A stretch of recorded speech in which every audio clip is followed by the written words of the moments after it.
Elaine wins for the first time this season, back-to-back weeks where we saw her running over 60 meters. Dosso equals the world lead. Zeynep Dosso there looking fabulous in a quite interesting final 60 meters at the Copernicus Cup in Poland. Navasky Anderson finishing fourth in a race, but breaking the national record for Jamaica, 800 meters, going sub 45. Mondo back, jumping, world lead, a bunch of guys getting onto the 6-meter club. Drama with the Nigerian Sports Association and Favour Feely. Arrests made in the Marvin Bracy case. A lot of these things we have to touch on the rundown. So hopefully you guys are here, you're doing well, and get your thoughts in, your comments, because we're going to chop it up for the next however long, because we have to get through some of these things. I see some comments coming through already. I see Dynamic in the house. He says 6.99 everywhere. Elaine is healthy. Women's sprint heating up. We'll get to that for sure. Ferdinand wanted to put his thing in before he fell asleep there in South Africa. And he loved what happened at the meet today. He's also saying Jamaica's 800 meters improving. Dosso, he loves Dosso and always loves Elaine. Of course, he says big up for the cricket. Yeah, South Africa doing well today, demolishing the Indians there. And yeah, but we're talking track and field, so we'll get to all of that stuff at some point in time. But yeah, let's start with the double Olympic champion over 100 and 200 meters. The only person to do it back-to-back, Elaine Thompson-Herah. Last week we saw her running into a headwind, and she didn't win the race. It wasn't about that, as we talked about on the live the last time, as we talked about with Leighton Levy as well. For me, it was more that she finished the race healthy, looking good. And she drops another 60 meters in back-to-back weeks, this time clocking 7.2 seconds, also into a headwind. And we have a little clip of the race that we saw on social media. Got left in the blocks, if you're being honest, but quickly got into her running, and she won the race. And again, she looks healthy. There's no question about that, unless there's something afterwards. But I'm happy. What we're seeing here is some progress. So I'm going to say a couple of things which I don't think I really should be talking about this yet, because it's really too early to make any kind of analysis. But when you look at the race, you kind of wonder a little bit about her hips yet. The cadence, I was even chatting with some people offline about this. Doesn't look like the Elaine yet, but it's very difficult to make that assessment in a 60 meters, because by the time she gets into her running, the race is over. So it's hard to say. But the most important thing here is this is real progress in the sense that she can come back-to-back weeks. And I'm just waiting to see what we get from her subsequently, particularly when she decides to open up on the longer stretch there. So 100 meters at some point. But you have to like it. And she got left in the blocks, if that's the summary of the race, if we're being honest. But she got into it and she quickly dismantled those people. So the question is, could she, if she wanted to run a 60 meters at the World Indoor Championships, I mean, most of us would love to see that. I don't have any information about whether or not that's on the cards, but it wouldn't be a bad place to show up in a couple weeks' time and get the legs running. Don't know what that would mean against some of the top quality athletes that we've seen over the last couple of weeks, and particularly today again with Zeynep Dosso. But we'll get to that. If that's what she wants to do, I'm sure it would be a highlight moment to have the Olympic champion showing up there. All right, cool. So I see Brian in the house. He says Elaine looks really nice. I agree on that. He's also saying Nigeria is a mess. Yeah, we have to talk about that. There are athletes complaining about them. It's a long-standing issue with Nigeria. They've had an exodus of athletes, and this one is kind of a challenging one, and we'll touch on it in a little bit. Objectivity is in the house. It says greetings, and Linton says, I don't think Elaine should run at Worlds. I think she build up to World and slash Ultimate. What? I guess you mean the Ultimate Championships. I don't think she'll get into the Ultimate Championships unless she does something really special. But Commonwealth Games for sure. I think that's a place that she could probably think about. And she was there at the last Commonwealth Games. So I agree on that. I would suggest that, look, I don't know what they're doing. I think, but whatever they're doing so far seems to be working. And just to put it in context again, we're looking at 2 major years coming up. If she can get this season very healthy, runs well, runs the way they want her to run, there's a World Championships next year in China. And you never know. Try to get on that and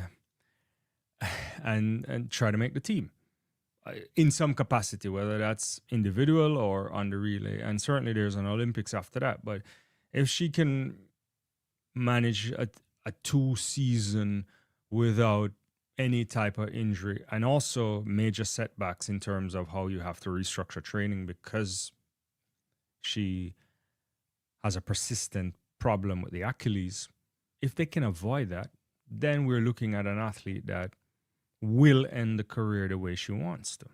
And then we'll see how that stacks up against the rest of the world. Objectively also say running at world indoors would be too soon. I need to switch my comments to the next screen, sorry. And Thunder Juice is saying, I'm catching up on 1.5 x speed. Who got arrested? We'll get to the arrest situation later on, but it's under the Rodchenkov Act and in connection to what we saw at in connection to the Marvin Bracy situation, right? So we'll get to that in a little bit while we kind of unpack some of the headlines of what happened today. I thought today was a fabulous meet in terms of thinking about the Copernicus Cup that ended the world indoor championships for this season. A lot of athletes showed up to collect their $10,000 if they were top of the whatever events that they were participating in. So I get to a couple of those, and I want to zoom right into some of these. Probably confusing my producer tonight, but we'll get in a couple of those and talk about that, and then we can move back to some other performances that we've seen over the weekend. RDD4944 ET. If Elaine Thompson-Herah is fit in the next 2 years, she will definitely run under 10:48. That I don't know about that. That I can't see that. That's a little bit of a stretch there, but I like when people dream, but that's a bit of a stretch. Okay, let's start at Copernicus Cup here and go straight to the 60-meter hurdles final. I want to talk about that because it's important to think about how difficult a race that was. It includes when you look at the field there, it's a number of athletes that were doing very well over the season, including the likes of Baptiste, who I thought was going to be much better this year. I think she won a couple of races earlier this season. There's one that she lost to, I think, Grace Stark when she hit, I think she hit one of those hurdles. But Devynne Charlton, we have to go to the Bahamian, the world record holder over the 60-meter hurdles, quite possibly no one better right now. Running a world leading time, 7:77, that 777 there, if you want to think about it that way, meet record as well. But running it, getting chased, to be honest with you, when you think about Charlton, this is her domain. She's broken the world record a couple occasions a few years back. She's on quest to become only the second athlete after Grant Holloway to win 3 titles in a row at the World Championships, the World Indoor Championships to be specific. And it's hard to bet against her. It was a tough race. She got out. I think when she hit to the first, if we're being honest, you think about the first couple of hurdles, maybe 3 or 4, She was already ahead of everyone. They were all playing catch up. Kind of an aggressive early setup as usual that we get from Charlton. And it includes the world outdoor champion, the Kambundji. The Taji Kambundji is back. We saw her in France a couple of days ago and back again here. She was coming hard, but just didn't have enough there. 778 to hold off the lights of Vesa, who I thought ran well. And if we're being honest for how the hurdles have been going this season, especially in the European context, Pia Skowronska there has been running really well all season. 782 for her too. So it was a really tight race. Alicia Johnson, we've seen her a bunch as well on the tour. 785. It was a high quality race, but Charlton edged ahead, did what she had to do, and she won it, right? In a way, I'm wondering if she's ready. She looked really good earlier this week as well when we talked about that when we saw her a couple of days ago, or maybe 3 days ago. And now she's doing it back to back. So certainly she's putting herself in the right frame of mind to go to the World Championships in 3 weeks' time in Poland, the same to do something special. It's not going to be easy. I think Kambundji is looking good. I would never count out Pia as well. I think the Americans are going to come really strong.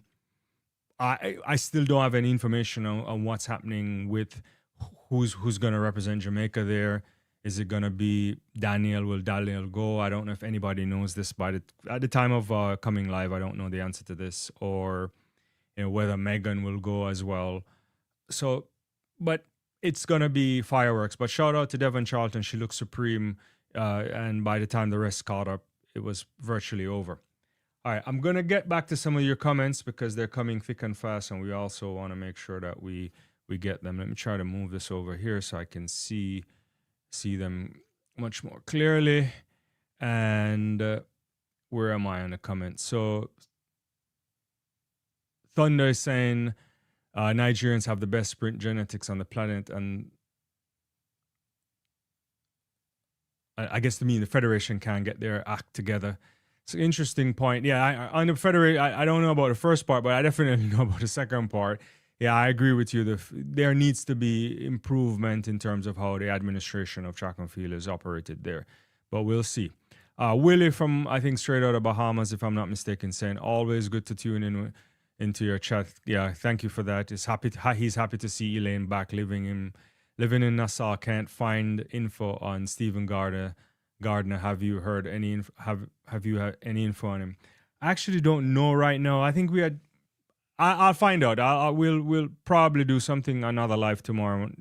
We'll see what's going on there. Not quite sure what's happening with Gardner. I'm not sure if he's still injured, to be honest with you, but I don't want to speculate until I get better confirmation. I'll let you know. Mindset in the house, that $6.99 surprised me, but it was great to see. I want to talk about that in a second. We'll queue up the $6.99 in a second there. Mindset, we'll definitely do that. Let's get Ferdinand before he falls asleep in South Africa. It's like Elaine should hold back World Indoors and build up in Diamond League. Jonelle Smith and Brianna Liston should go to World Indoors. Can't disagree with that at all. Thunder is also bigging up Alicia Johnson there.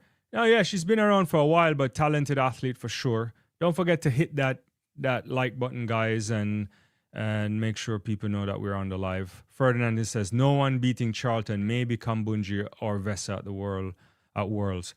Yeah, Charlton looks good. It's her space.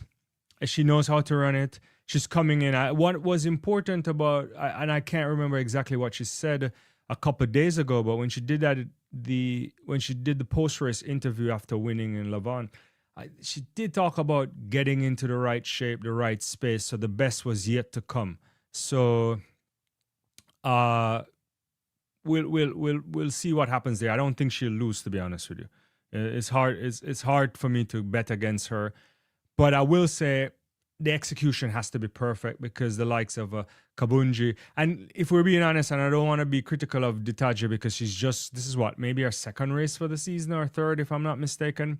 There's a lot more that she has to do to get into the right tip-top shape. She's certainly a bit more. I would say, I want to say it in the most diplomatic way because sometimes it comes off wrong. She's not at running shape yet. Let's put it that way. And more of that will come. Objectivity also does not want to see Brianna at Worlds. I believe she needs to get stronger as well. Yeah, that's an interesting one. From what we hear, she's responding well to training. And if she can respond well to training, then that's all you want. They're going to build her up. I think she's super talented. I've always said that when you look at the lot of that kind of generation coming through, the ability to do 1 and 2, I certainly still think that Brianna Liston is more talented than the rest, right? So I'm not saying she'll be a situation where she'll run faster than the Clayton twins in the end. It's possible. But I think if you're thinking about can you get her to do the double at some point when she's healthy and strong and be able to respond to that kind of training, I don't think there's a better athlete coming out in talent-wise when you think about it. At least not right now. I don't, unless if you disagree, you can tell me. But from that generation, right? You think about a generation that's produced the twins the same time with Serena Cole, which is a different story there, and the likes of Alana Reed and so on. I think Liston is by far the best of the lot. To do the 1-2, just to be clear. Yeah. All right. I want to turn our attention and go to the 60-meter race that happened in the Cup today as well in Poland. That was an interesting run. That was a surprising run. If we can see if we can get that on the screen in a second, if my producer can get that up. But I want to think about it in two ways. One, it's a world leading or world equal. It's a world lead equaling what Julian Alfred has produced so far from Zeynep Dosso. So Dosso is an interesting athlete. I like her a lot.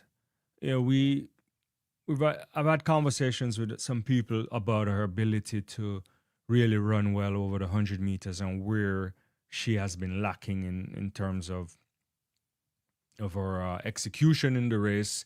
There's different opinions on it. You know, some suggest that her speed endurance is terrible for that level, and others think it's an execution thing. It just depends, right? But this year, Dosso has been running really well. She looks good. She's been doing a few races well. And today, after what can only be considered a little bit of a drama because the last couple of races were being called back a lot because of eventually green flags, green cards all around, which suggests there was some faulty start or something of the like.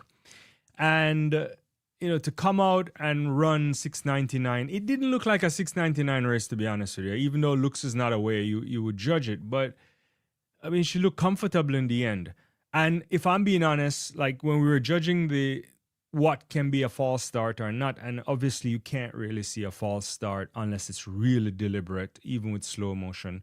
You know, anything that's close to 0.1 or 100 milliseconds is difficult. They will not be able to detect with the naked eye or even slow motion sometimes. But Eva Sabota, who is on home soil clearly today, looked like she clearly false started, unless she false started because or she jumped early because someone else interfered with her, and that's why she got the green card. But at one point, I was like, this felt like a home field advantage green card. But anyway, the race went off, and it was a fabulous race.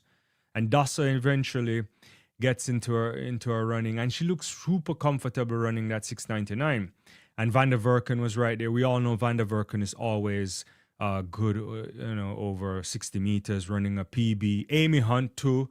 And Amy Hunt is not the kind of athlete that's going to give you explosive stuff out of the blocks, and she's going to get into her running. But they have to be very proud with that 7:04 because that might speak well for what we might expect to see later on the season when she opens up over 100 meters and certainly 200 meters. And obviously, Sabota is a classic indoor runner, not running her best this season, not quite sure where what's happening there.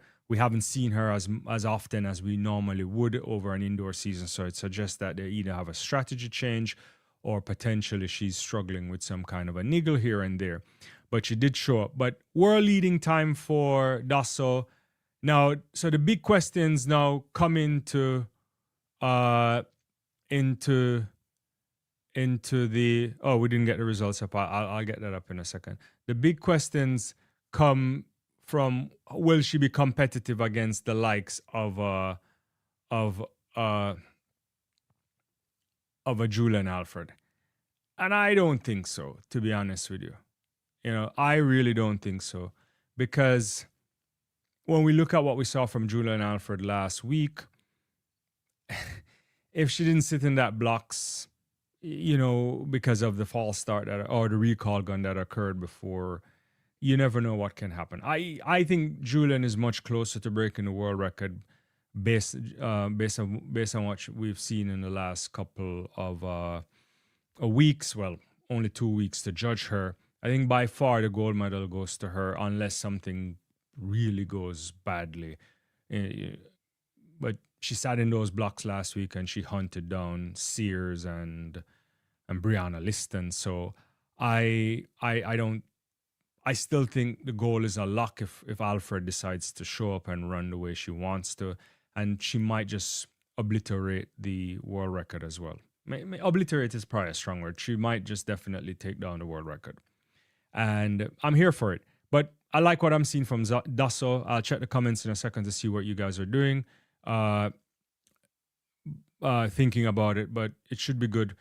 Let me go from the back up here. So Mindset says, I'm really looking forward to the World Indoors this year, considering there is no Olympics or World Championships. Yeah, I always enjoy the World Indoors. What, 3 weeks from now, I think exactly. I'm trying to think where I'm going to be. Normally we do some watch-alongs and that, so I hopefully we can do that. It should be good.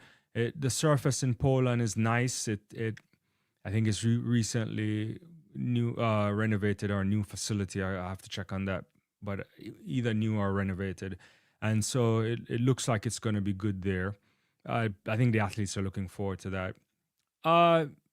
Yeah, this is an interesting year. I will say that we should also start to think much more seriously about regional competitions, to say, yeah, I get what you're saying, there's no Worlds or World Championships, but we won't be bereft of opportunities to see top-class athletics if the athletes decide to show up. So one, the Commonwealth Games, I think that can only be a good championship, given when you look at the kind of caliber athletes that are part of the Commonwealth. We should get some really good competition there for sure. There's going to be European Championships too, so you'll see some things. I think the biggest challenge is that you will be missing the Americans and a couple, nations here and there, so without the United States in a major championships, yeah, that changes the dynamic somewhat. But I still think we'll see some good competition. And then we have Ultimate Championships this year, which is the new offering from World Athletics. It's a curtailed program, TV-driven, 3-day format, high-level competition. Not every event in track and field is represented. And those are calls they have to make, but I still think we'll get some good things, and I think the Diamond League will also be wonderful as well. But I know you mean from a perspective of the national competition. Let me see what else I miss here before I go through the things. All right. Let me get back to the. Sorry about that, guys. Sometimes I'm looking at the wrong things. I don't know what. I think I may have accidentally clicked something there, so my producer should clean that up. Where am I in the comments? Let's see.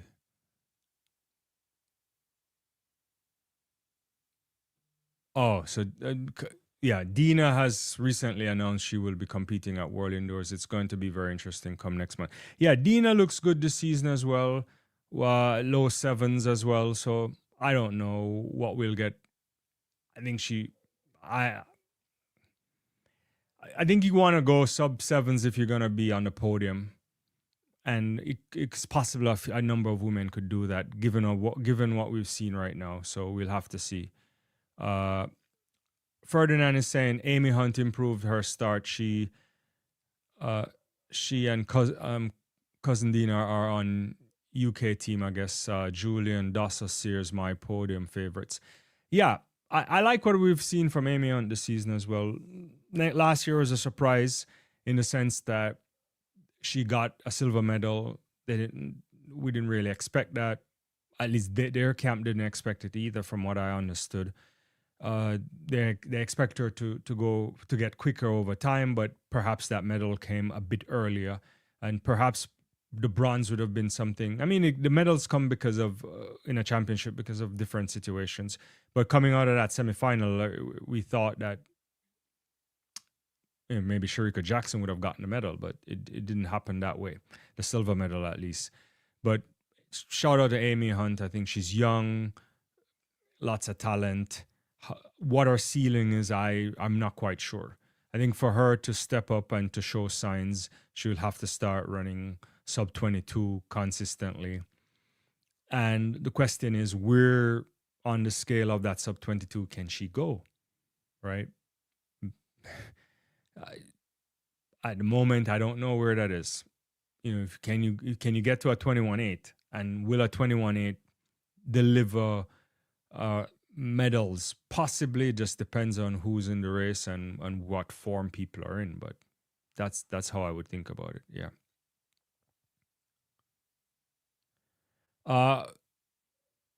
Objective, is it true that the new indoor tracks are using hydraulic tech to create?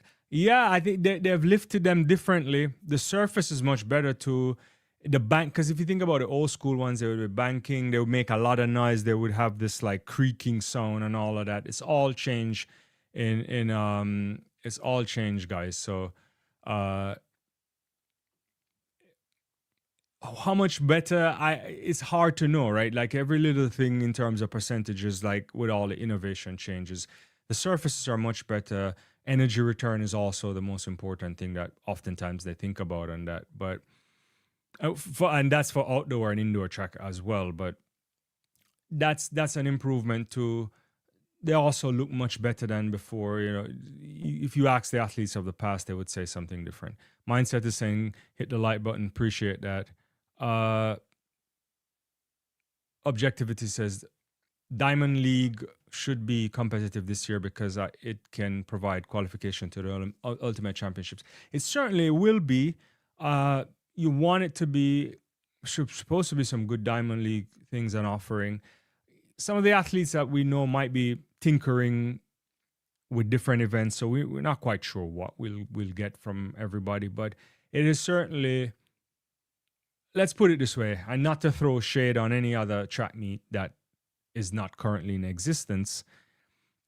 I think you'll get a lot of athletes going to the Diamond League, and some athletes that may be running more or jumping and throwing more, participating more often than we saw last year, because last year there was Grand Slam track and some athletes decided not to compete as much, especially in the early Diamond League events that happen, like the two that usually happen in China. You get some stuff in Doha, and by the time you get to the European context, that's when a lot of people start the Diamond League heats up a lot.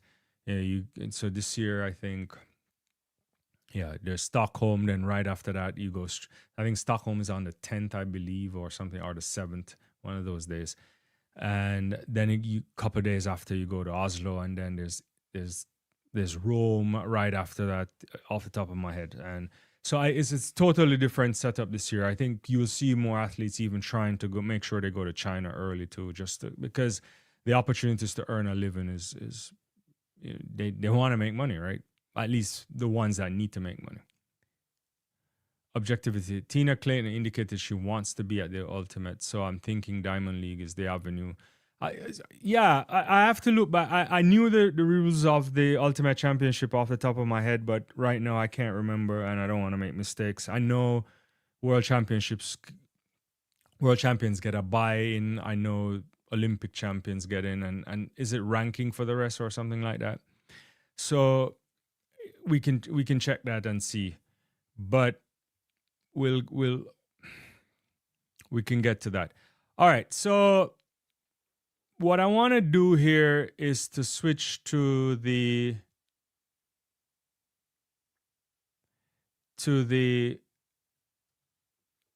800 meters, and we're gonna get that up on the screen in a second,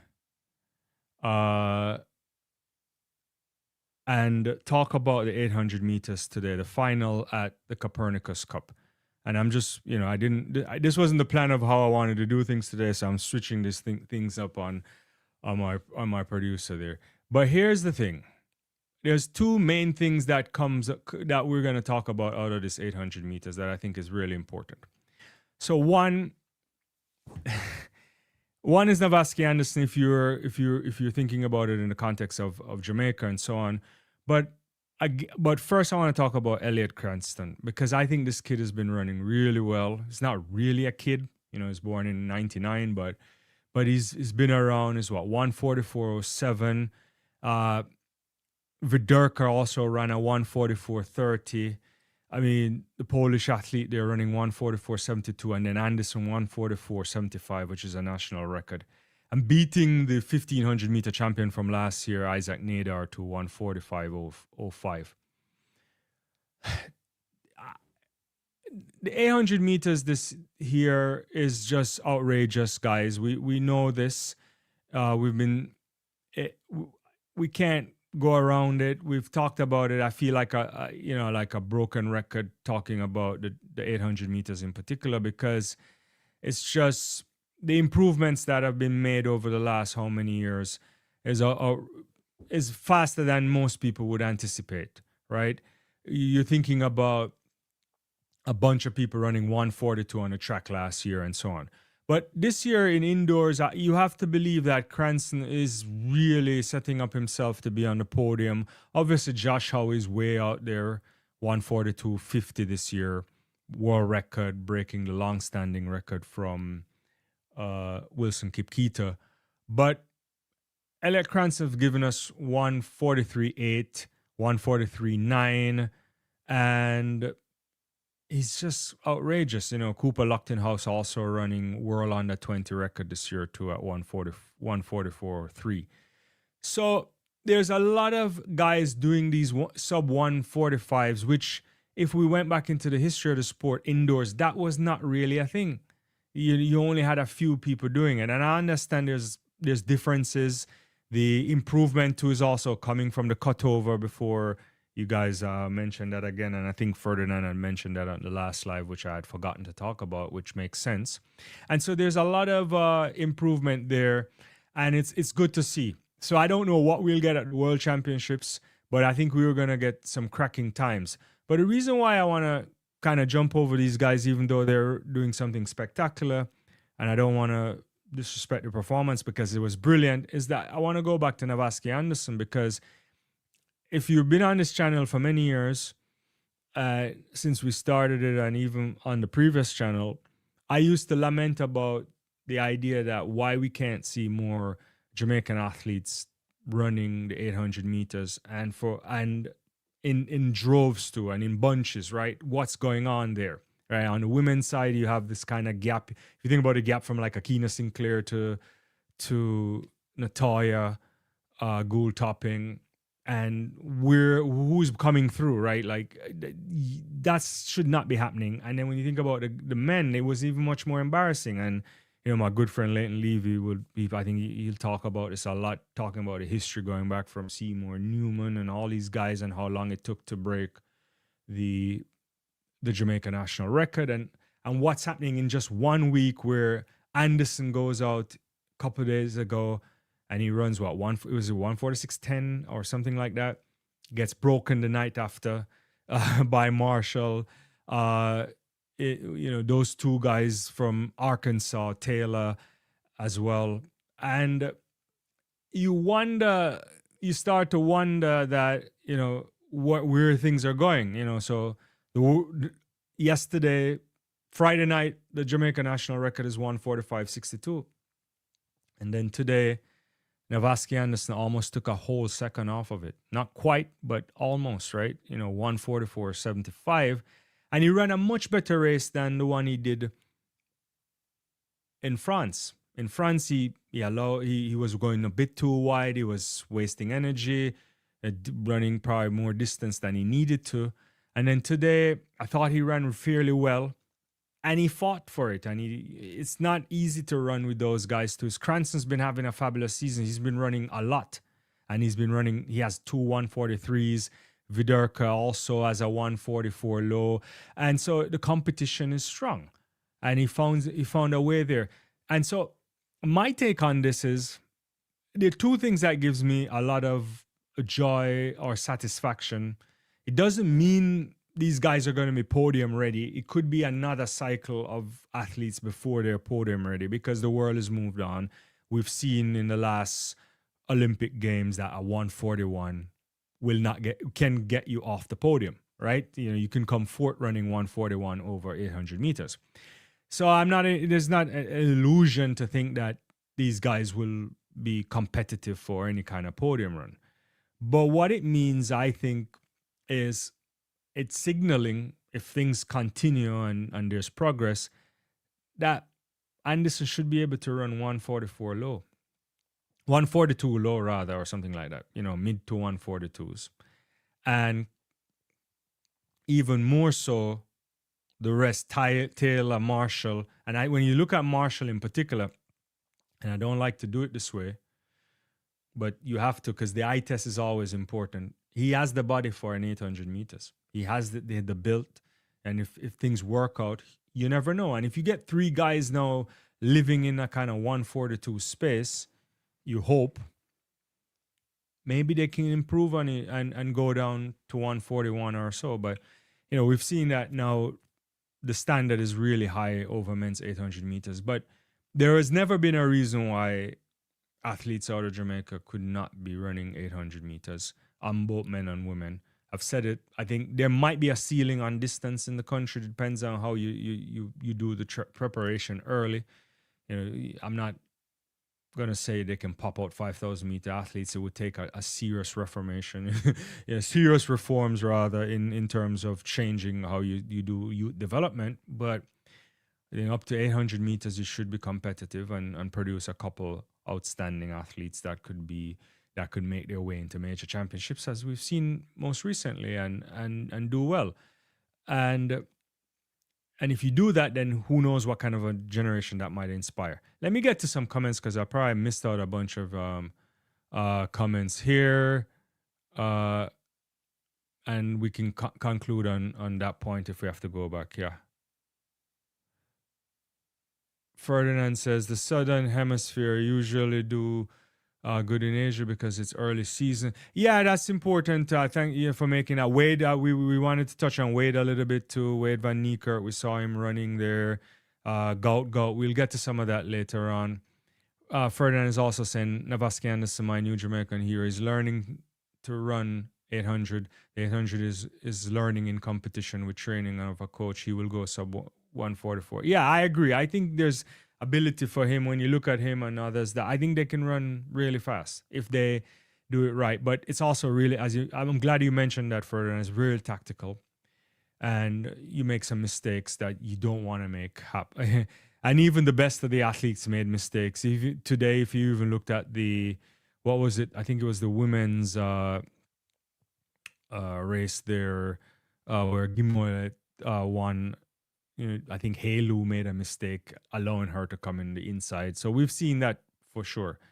Brian is saying the outdoor world record with all these men running this fast, with all the men running this fast, the 800 world record must be on the cards. I hope they don't miss the opportunity with many men running fast. That's a good point. I'd like to think that the world record could go. But it's a hard world record, right? For a number of reasons. It doesn't seem so shiny anymore. And I don't mean it in any way to David Rudisha, because he's certainly ridiculous. So when I look at the list of guys at the very senior part of the running, you would think that Emmanuel Wanyoni might be closest to breaking the record. And I thought last year or so he was on course to do something interesting. It hasn't quite happened yet. But he has equal second fastest with Wilson Kipketer, 1:41.11. The right conditions, the right pacing, I believe it can be done. We must remember Radisha runs 1:40.91 in an Olympic final. Nothing, no pacing, no wave light, no super shoes, super spikes, right? No carbon fiber spikes. I believe it can happen. It would be great to see it.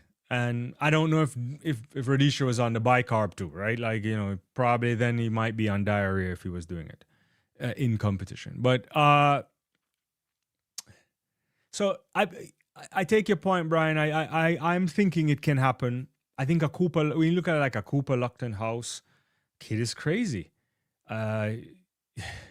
Josh Howie, it's not as young as Cooper, obviously, but he's been doing something special too.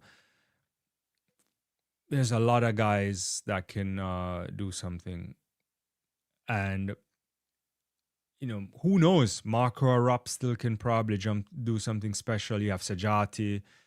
Yeah. I don't know. Bryce Hoppler's probably dropped off a little bit. But there are guys out there that potentially can break the world record. If I had to put my hand up there and say in terms of right away, I would say Wanyoni is closest. If it doesn't come with him, and he's young too, he's not that old, then maybe it might come slightly after likes of a Luckton House or something like that, a generation like that. But we'll wait to see. But it would be good to see.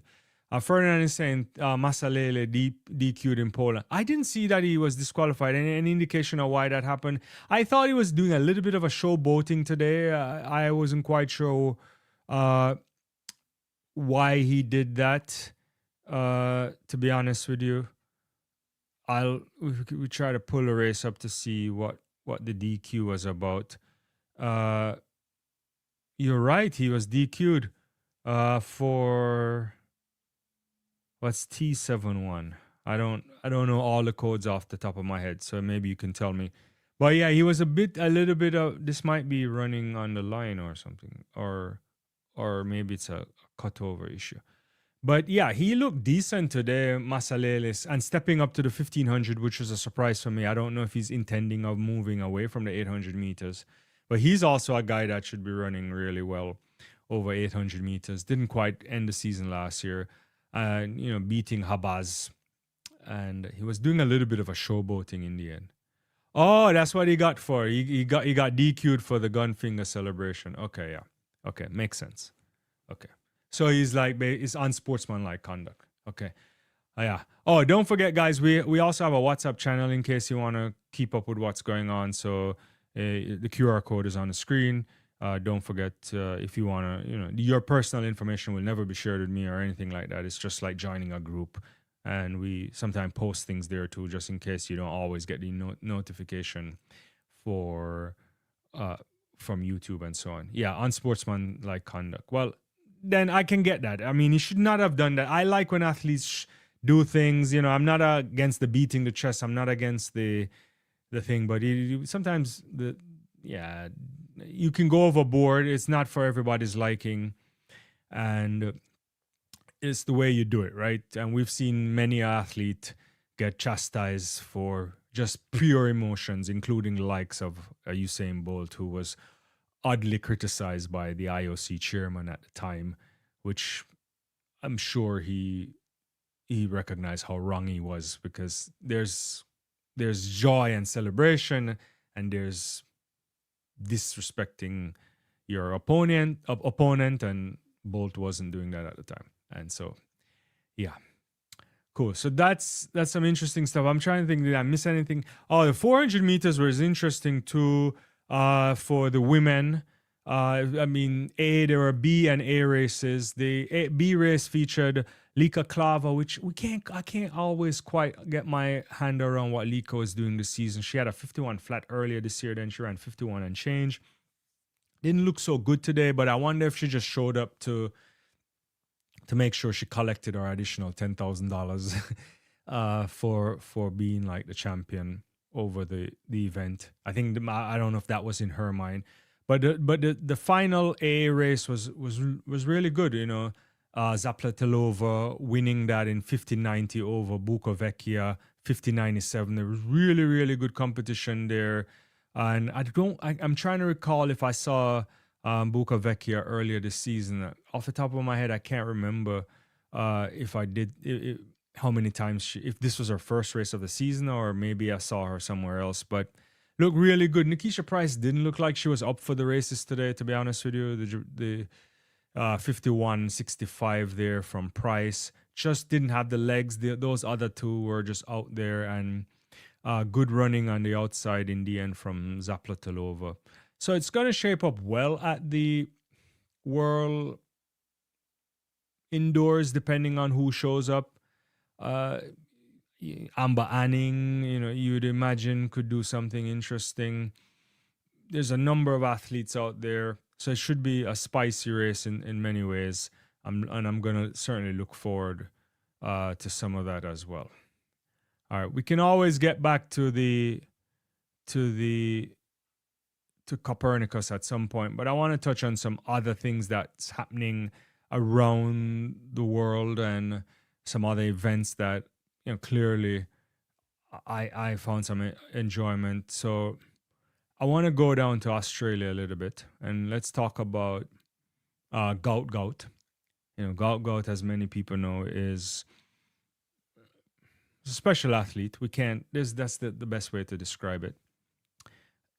But a special athlete that I fundamentally believe, and people I don't think I would fight it on this one. I think is an athlete that's been managed properly.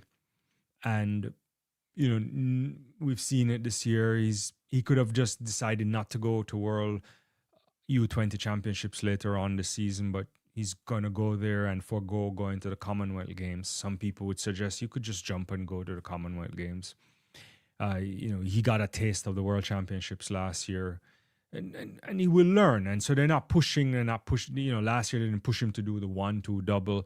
They're doing everything they can to ensure that a kid that clearly is getting a spotlight of attention in Australia, is sponsorship, all of that coming his way, that they're trying to keep him to be grounded in this as an athlete. And that's what I like, because we've seen many athletes burn out really quickly. But Gout Gout clocked at 10 seconds flat, positive win, 0.9, to win there in Brisbane. And it's hard to see. I think we're showing a little clip of it. I probably got to look at it again, but the angles aren't the best.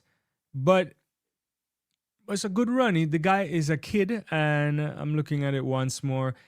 He looked like he got out before everybody else, but I'm not 100% sure. The sprint mechanics isn't perfect there. There's almost like he has a stiff body and a lot of high knees, you know, but he's a kid. They'll figure it out. But if he continues to do this, he's certainly going to go sub 10 this season. Quite possibly he might go sub 10 before we get to the World U20 Championships in Oregon later this year. And I don't know if he'll end up breaking the U20 world record. He certainly can do that. The U20 world record, as we know, belongs to Letsile Tobago, 991. We should put that in context. What's the guy's name that got suspended?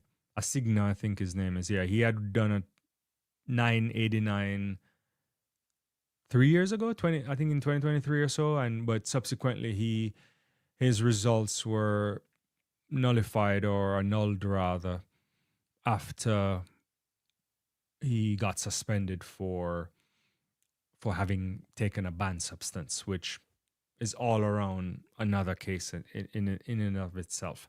But Gout Gout, it looked good. I don't know if you guys enjoyed the race, but it's good to see a kid like he can run fast. He's talented. Don't want to put any kind of pressure on the lad and comparisons. Obviously, the obvious comparison goes to the great man, but no one should be forced to be compared to Usain. Let him be Gout Gout and develop. But I certainly think he may go ahead of the likes of Aletsile Tebogo. Obviously, there are others that have run pretty fast, Kristen Miller, Gleet, and those guys. But Walaza, I think, has a 994. And so he has an opportunity to hit a sub 10 for sure, and potentially go much quicker, quite possibly making the U20 world record if not before the World Championships in Oregon, U20 World Championships, or championships rather. He might do it in Oregon. The conditions would be great there.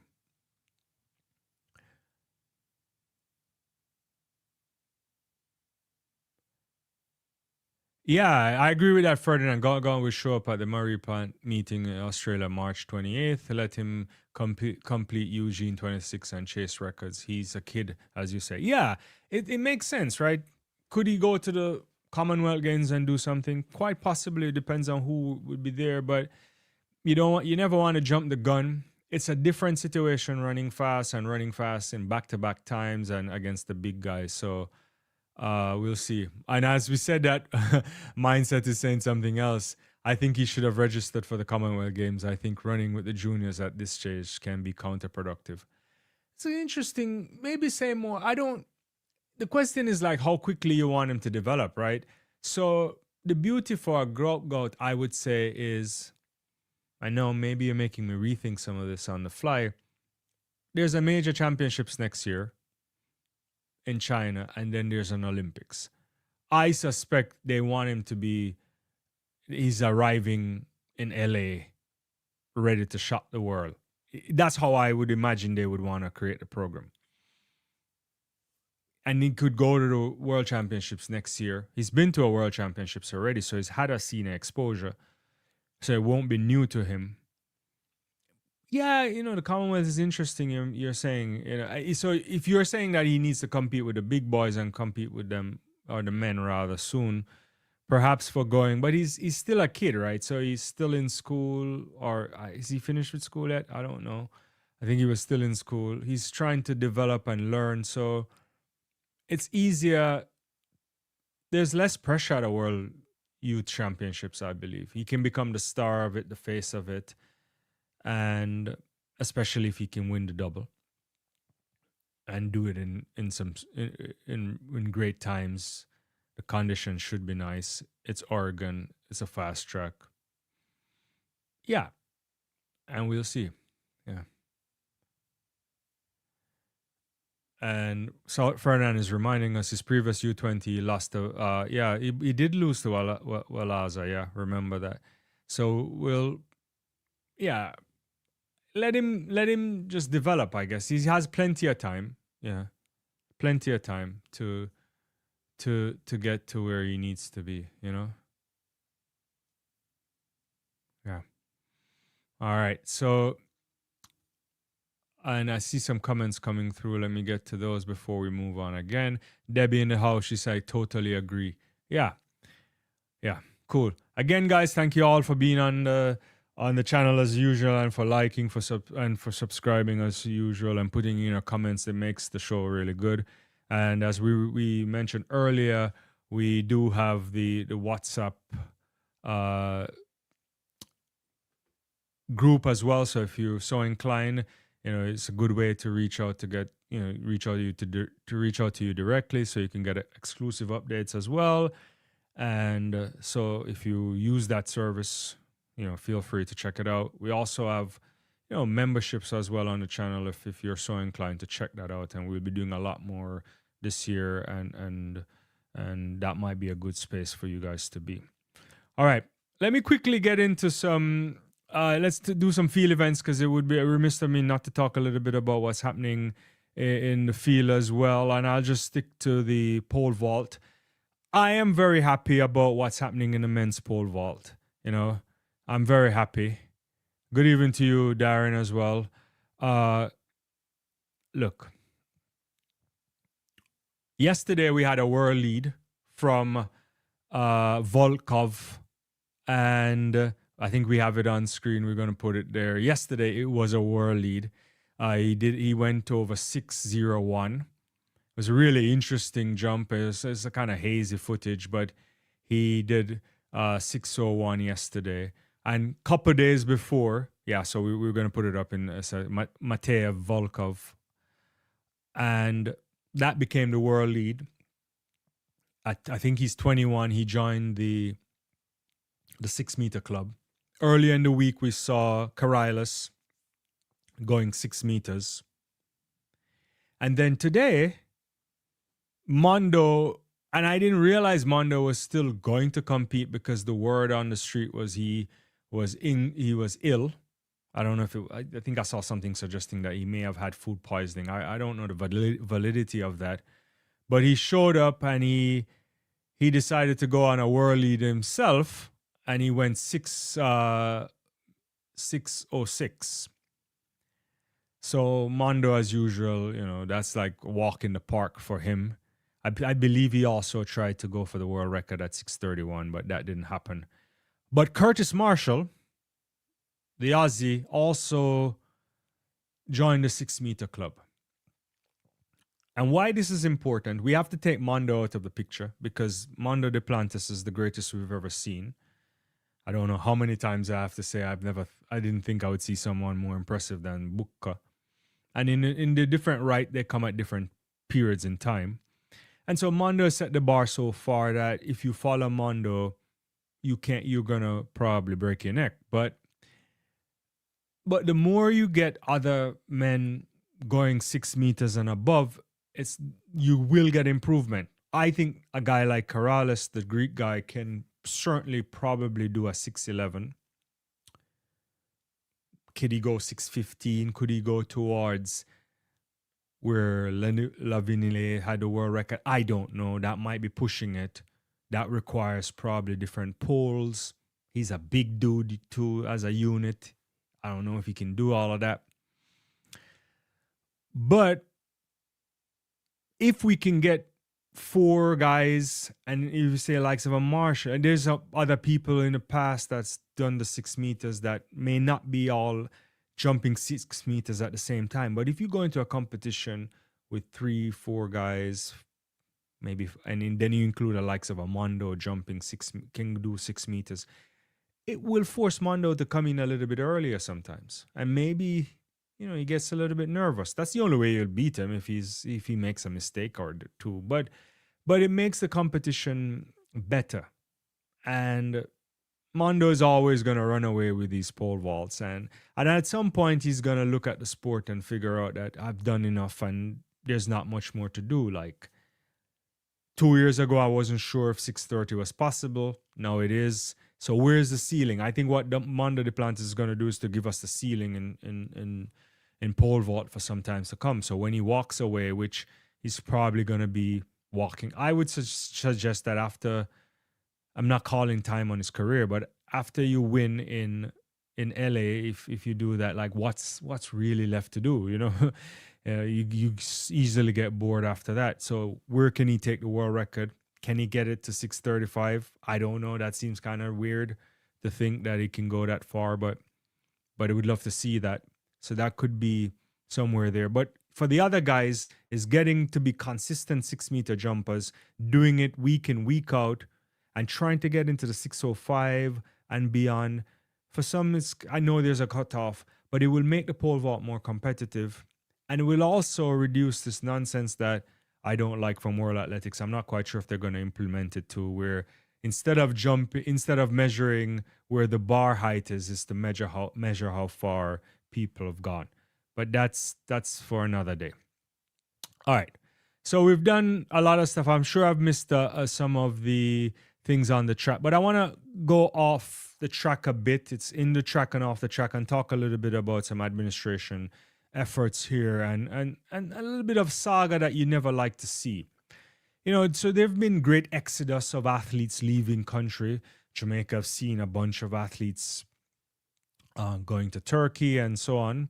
And the Nigerians have also had this, and they've had it in a lot over a long period of time, but a lot of athletes have actually also made movements recently. And, people are upset with Turkey, and World Athletics is looking at it and all of that. In fact, anyway, I want to see if I can go to the Turkish Track and Field Association in a couple of months and see. I don't know if they'll let me in. I want to talk to somebody up there because I will be in Turkey again. But anyway, Favour Fili. So Favour Fili, athlete that you have to say cannot have any more bad luck. She filed to leave, to switch allegiance, rather, to use the correct word, to go to Turkey or Turkey. And she filed that switch, and now the Nigeria Sports Commission is trying to pull what you can only think about as an emergency brake. And so they want to stop it and they're from happening, or if it happens, they really want to, you want to think about it as if it's done in spite because of the way in which she might be eligible. So let's think about it this way. Let's back up the Favour Fili case before we get into what's really happening. So, she has what we can only consider to be a history of heartbreak. So she was part of a group of athletes that were unable to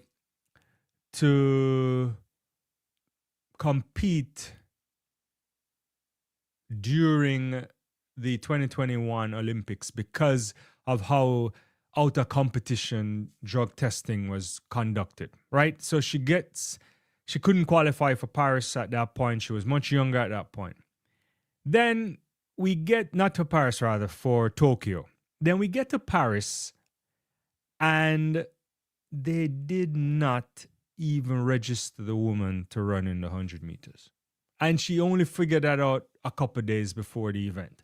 So it's like really kind of a heartbreak for her. She was upset. We've seen other people complaining about this, complaining about how the administration works. We've seen people talking about the gear at these championships, what they, when it's coming, what they have to wear, all of that kind of stuff. So that it's not anything new. There's always complaints about the Nigerian Association, and a lot of athletes take off and they want to leave. Now, the reason now that the Nigerian Federation or the Sports Commission is fighting back is that they said Favour got $5,000 she accepted a $5,000 grant in early 2025 to help with her training or whatever. It's like a assistance from the Federation.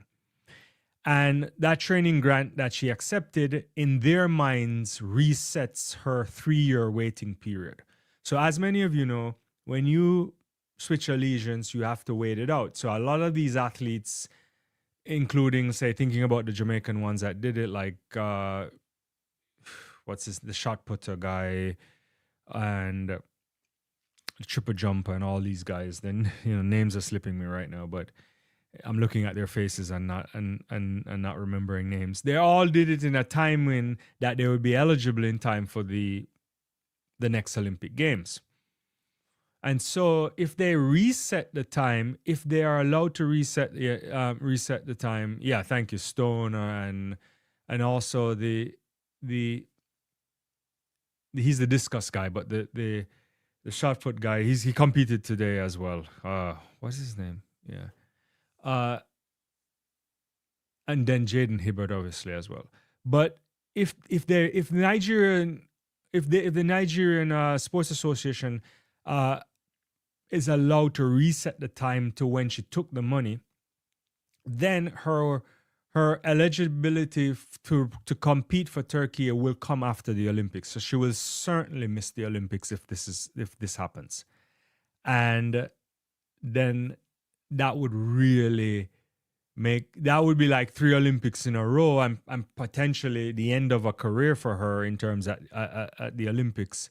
She would not be able to be competitive anymore after that. So it really is like a brinksmanship situation where they are trying to say, they're making it out of between an argument between patriotism or professionalism. I don't know how to kind of think about it, because other people have come into the mix to criticize her and so on. People like Mariam Oniali. So there are Nigerian athletes who talk about they've always gotten opportunities to leave. And I can list you a bunch of Jamaican athletes too that's happened, that personally I know the stories of, that they have gotten opportunity to leave and they never did it, and some did. It was a different situation, right? So, but Ophelia's saying that it's not about not loving the country. It's being felt as if they've never allowed her to develop the right way. And the bottom line for her is that she can no longer deal with a situation like this. And so that's why she's leaving. So she does not want to be labeled as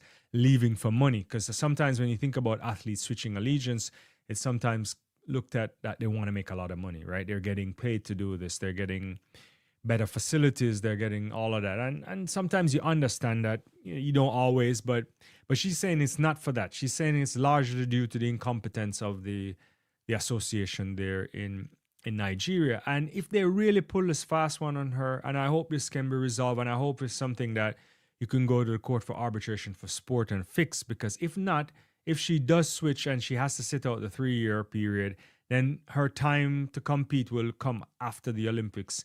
And that will just not sit well with a lot of people. It's not a good situation. So let me check some of your comments here on this, see what you guys are saying. Yeah, I see some people coming through here. Thunder is saying Mondo can easily go to Brisbane and call it. I think he can go. I don't disagree with that. I just don't know if he wants to. Did anybody catch Mondo singing recently? Was that AI? I wasn't quite sure if it was a real thing or not. But if it was real, I mean, he has some ability, I imagine. I don't know how good of a singer he is, but at this stage, is there anything Mondo can't do? But I agree. If Mondo wanted to go to the Olympics in Australia, I think he can. He's young enough. I was just thinking about it in the context of, like, if you've won everything, if you've broken the world record how many times, and if you set the ceiling, at some point you get bored. Dynamic is saying what the Nigerian Federation is doing is inexcusable, pure malice, no accountability for something they themselves did or didn't do. I agree with you. I think they should be ashamed. And this comes to another point that I've always talked about. For many places, the administration or the operation of track and field is done by people who are volunteer, they have other jobs and all of that stuff. We've come to a stage where the professionalization of sports need full-time. And I'm not saying everywhere is like this, but for many places, and places that some of you probably support on the channel know what I'm talking about. Look, you can have a board that is overseeing the administration of your Olympics, your Olympic federations or your track and field federations and so on. But you have to have qualified people who are working full-time, that their job is to always do that stuff. If some of these things are falling on volunteer stuff or part-time work, it doesn't work in modern sport. You can't make these kind of mistakes. And what they've done is just crazy. And big nations have done that too. Big track and field nations have fallen short for that. Obviously, Jamaica is not without blame for failing to sign up athletes as well. So it's and what they're doing now is just I can't see it. Ferdinand said Nigeria can't even look at children. This is the tough one here. They get more attention from the NCAA. They do want favor to go because they will lose money. Look, the development, I talked to a lot of Nigerian, I'll get someone from Nigeria to come talk, from like a journalist to talk about this as well. I just haven't worked on it yet. Yeah, they got to do better. They have to do better. Yeah. Wayne Pinnock, Hibbert. Yeah, those were I couldn't remember everybody. Rajendra Campbell. Thank you guys for doing all of that. Yeah. is okay. There's internal conversations with objectivity and Thunder. It's fine, you know. Thunder says Mondo song sucks. He better not retire and start making music. Look, you know, people have different tastes on that. So yeah, I hope for Favor Feely that the issue gets resolved. I don't necessarily think she wants to leave, or any athlete in general wants to leave their country and compete for other countries, but it happens, and if you've been pushed out, it's never a good thing, right? It's never a good thing, to be honest with you, you know? Yeah. Objective is Jamaica Federation allegedly are all volunteers. Yeah, I mean, that's also another issue, right? You know, you have to have a full-time structure to operate and manage the sporting thing. I want to get on one more thing before I have to jump out of here, and I want to go to the arrest of Paul Alexander Askew. So he has been indicted by the federal government under the Rodchenkov Act for the charge of conspiracy to influence a major international sporting competition via doping. So I'll do this again. Many of you know this, but the Rodchenkov Act was passed in 2020. Yeah, in fact, it's the first thing I think Trump signed. I could be wrong on that. I need to check that part. But anyway, it was designed to go after the people who supplied athletes with performance-enhancing drugs. So, as you know, athletes cannot be charged for taking banned substances. They can be suspended, all of that, but they won't be formally charged from a legal standpoint, at least not in this country. And I don't know the rules for every country, but not in the United States, and in most of the track and field world, you don't get charged for taking it. You go through another process. But for a long period of time, the question is like, how did they get it? Who supplies it? And all of that. So we've seen the people go. The Rodchenkov Act has been passed, and in fact, only 2 people have ever been charged under the Rodchenkov Act, as we know right now. One, if we go back to the Blessing Akabari situation many years ago, Eric Lira, he was charged in 2022. He's been convicted. He served like 3 months. And for many of you, if you don't know Eric Lira, he was, I think, some kind of a naturopathic doctor. He wasn't like a real doctor, and or an MD or a DO. And he was sentenced to some months in prison.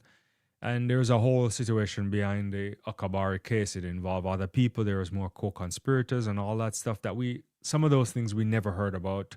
Subsequently, not quite sure if they didn't continue the prosecution of that or what was the situation there.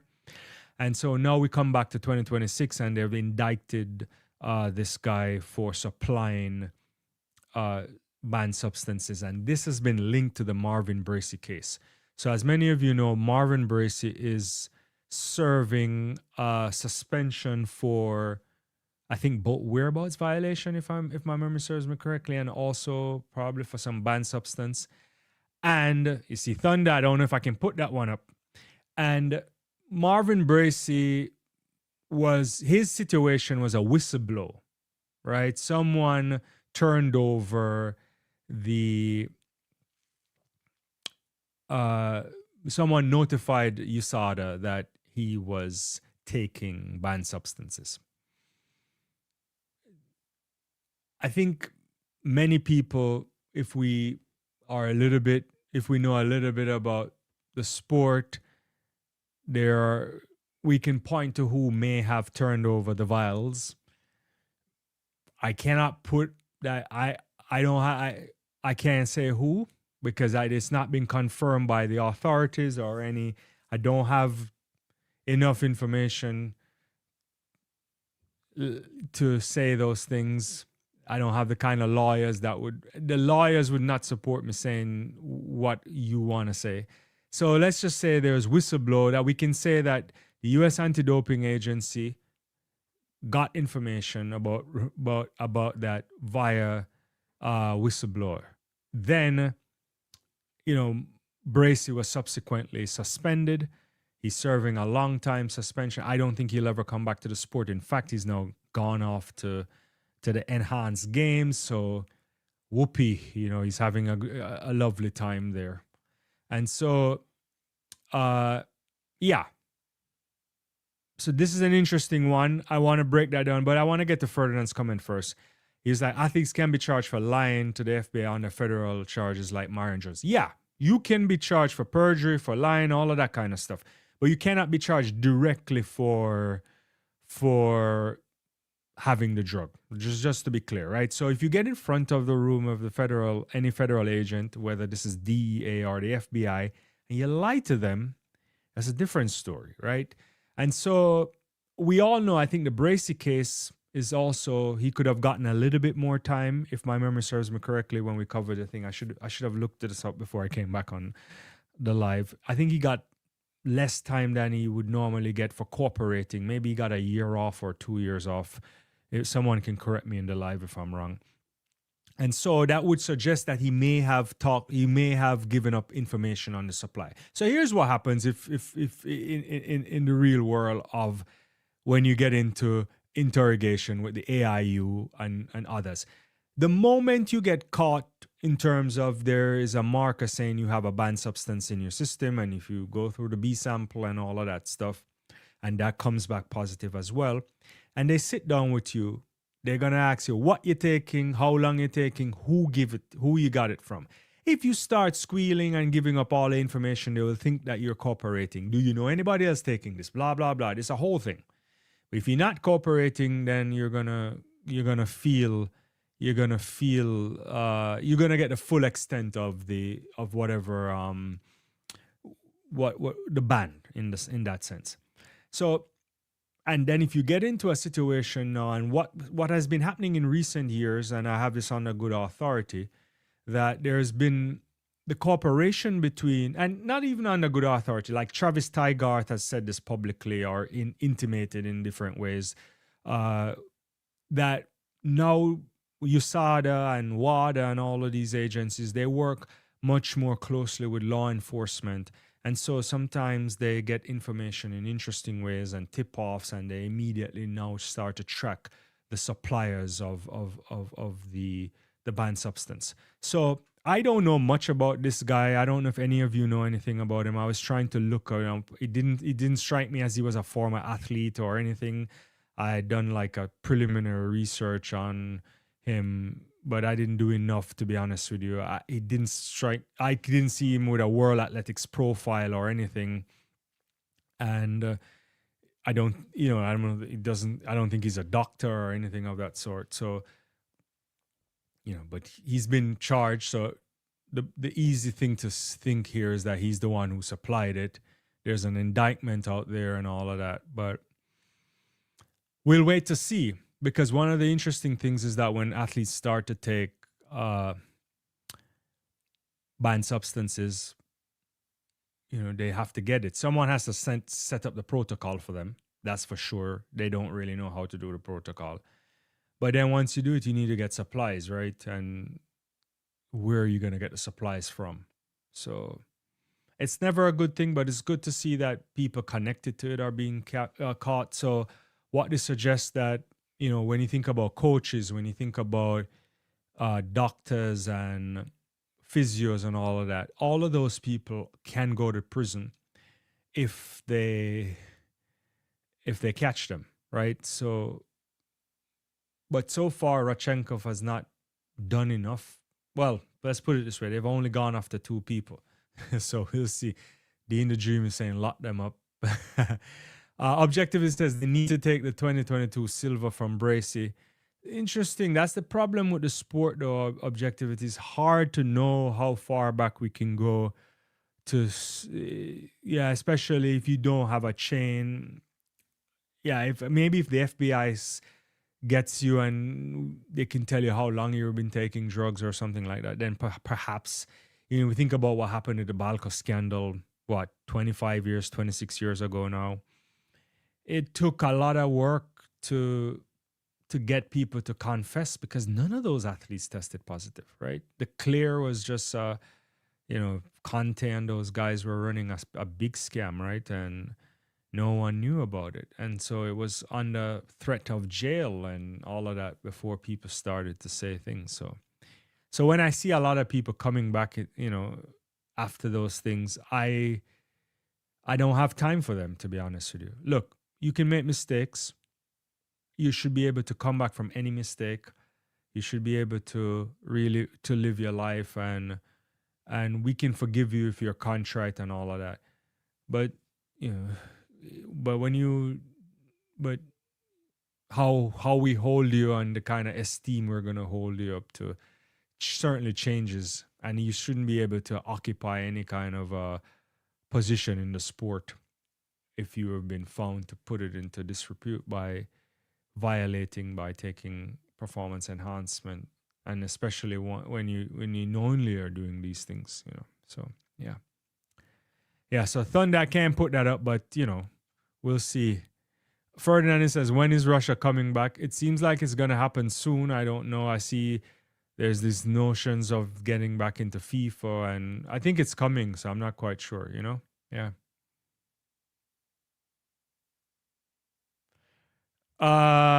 I get. I don't know the answer to that, Thunder. I don't know. Yeah. Thunder is also saying they only found the clear because CJ Hunter gave samples to Trevor Green. Yeah, I know. That's what happens. Like the clear was a whole thing. They were at that point they were above. They were quicker than the antidopers, and they were better than doping control at the time. And so we're still at a situation where I think we're much better off for the sport. But if you listen to the remarks last year at the WADA conference or earlier this year, AIU and all these different people, there's still troubling signs in the sport of track and field and in sports in general for performance enhancement. And we like to zone in on track and field a lot, but boxing, association football, NFL, all of these, there's a lot of spaces, basketball, where people are taking a lot of stuff and it's not as tight as track and field. Track and field actually polices their sport a lot more than other sports, but it's not an excuse, right? It's one of those things, right? Will we be able to have a sport where we don't have any people trying to cheat? I don't think so, but I'm happy where we see some moments of, the biological passport, the resampling of the tests for up to 10 years. These different things are hopefully barriers that will prevent people, guardrails that would suggest that, or incentives that, or disincentives to taking performance enhancement. But it's sad. I suspect that they'll try to figure out whether this guy has a lot of more connections, and we'll do some more things on it and as we get some information. But yeah. Anyway, guys, I've been running this for a little bit over an hour and 22 minutes. I gotta go. I think I didn't get to talk about everything else, but we might be coming back live. I might be doing a live tomorrow night with Mr. Analyst. We only talked about it. So if so, we'll put it up on the channel for sure to let you know if we're coming live tomorrow. But anyway, it's been fun as usual. Thank you so much for your continued support. Thank you for liking, for commenting, and putting in your thoughts and all that stuff. Share the video if you can. And if you're joining us on the rebroadcast, certainly we'll try to get to your comments afterwards. I'll see you. Yeah, Ferdinand, good luck. I mean, today, since you brought this up, good luck to the West Indies tomorrow for sure. That's supposed to be an interesting game. But I thought South Africa today was just a masterclass today. Stopped around India in ways that I didn't think would happen. To be honest with you, when Bumrah ran through you guys in the power play this morning, I was like, whoa, 27 for 3 at the power play or something like that, the end of the power play. But, South Africa bats long and they have a lot of firepower, and they put up a really, really good total. But one that I thought India would be able to at least be competitive and manage. First time India was chasing, but they didn't get a chance. So interesting stuff. I also did a video on the Super 8s for cricket. I know a lot of you are on here for track and field, but I think the Super 8s were rigged. don't like how ICC did it, so I did a little video on it. It's on the channel right now if you want to take a look at it afterwards. But anyway, I'm going to go. Thanks for coming on from wherever you are in the world, and I'll see you guys soon. Remember to scan the code for the WhatsApp channel. Remember to subscribe. Take care. Bye-bye.